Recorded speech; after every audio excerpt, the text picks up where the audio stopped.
শিলিগুড়ি পুর নিগমের ৬৯তম ধারা অনুসারে শিলিগুড়ি পুর নিগমের ২০২৩ এবং ২৪ আর্থিক বর্ষের বাজেট পেশ করলেন শিলিগুড়ির মেয়র গৌতম দেব। বুধবার শিলিগুড়ি পুর নিগমের প্রধান কার্যালয়ে এই বাজেট পেশ করেন তিনি।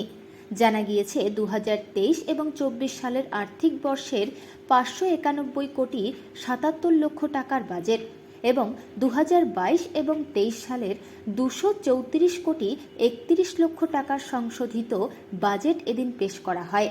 মেয়র জানান, গত বছরের মে মাস থেকে এবছরের জানুয়ারি মাস পর্যন্ত ১২৪ কোটি ২৭ লক্ষ টাকার মূল্যের ৬৭০টি প্রকল্প নিয়েছে পুর নিগম।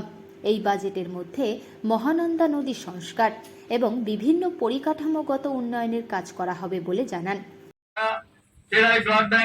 হোল জেলা পরিষদ পর্যন্ত বিটুমিনাস রোডের উন্নতি সাধন করা হয়েছে, যার প্রকল্প ব্যয় ৩৪ হোটেল থেকে নিবেদিতা রোড এবং গুরুং বস্তি পর্যন্ত ১২,৮০৮।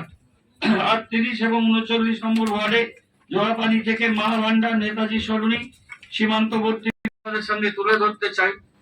২০১৯-২০, ২০-২১, ২১-২২ ও ২২-২৩ ৯০,০০০ টাকা। ২০-২১, ২১-২২ ছিল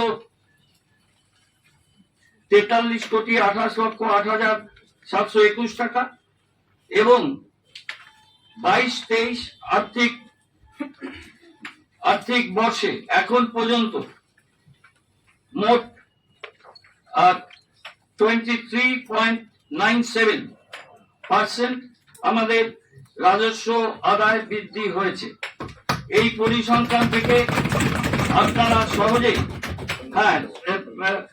টাকা এবং আমরা এটা 15ই মার্চ পর্যন্ত ট্যাক্স এবং নন ট্যাক্স থেকে আমরা 53 কোটি 65 লক্ষ 43,791 কোটি টাকা আমরা আদায় করতে পেরেছি।